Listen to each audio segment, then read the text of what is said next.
Hey, angle, similarity. Now, we could not use angle when we're doing congruence because although two angles in a triangle do tell me the third angle, with congruence, I didn't know if the triangle was small enough to fit in my pocket or so big it would not even get in this room.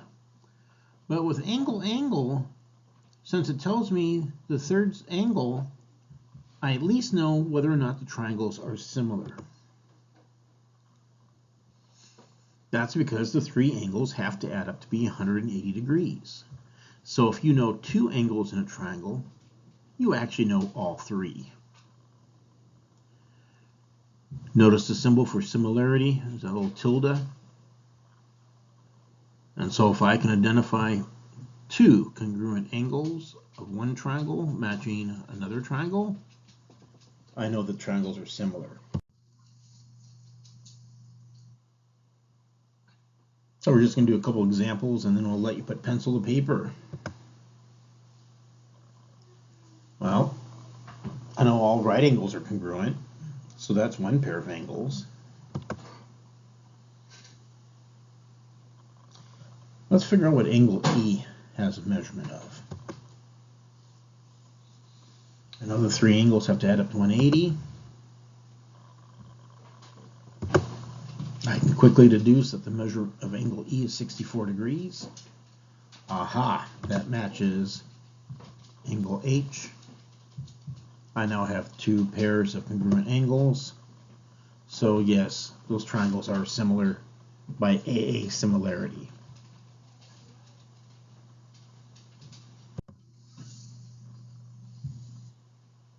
Okay, again, in that picture, there are two different triangles. We got ABE and ACD. Are they similar?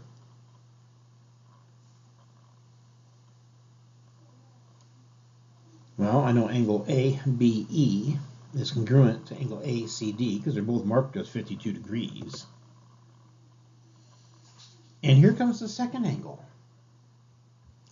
Angle DAC is congruent to angle EAB, reflexive property, right? We're looking at the same angle.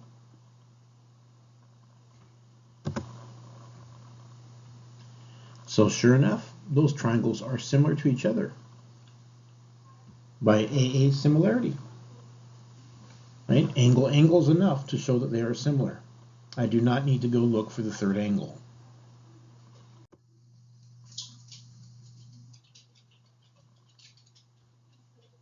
Okay, again, there are two triangles in the picture. Nothing is marked congruent, but I do have a couple of sides marked as being parallel. Right? Segment SR is parallel to segment TU.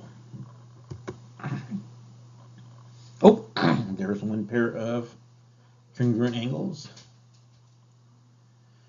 Vertical angles are congruent. Notice the order of the letters.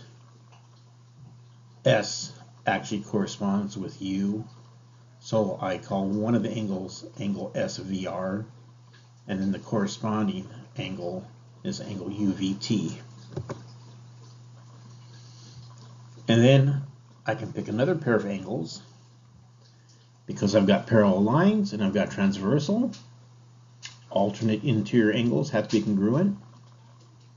So I can compare angle RSV to angle TUV, or I could have picked the other set of alternate interior angles.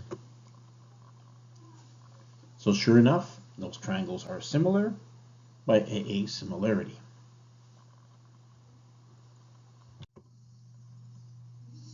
So chance to put pencil to paper. Got a worksheet. And then of course we also have an IXL. Oh, come on, how are we supposed to read that? Ah, here we go, much better. So we got a worksheet that goes along with this lesson. And then on IXL, you get a chance to identify similar figures. Both of these go swimmingly well.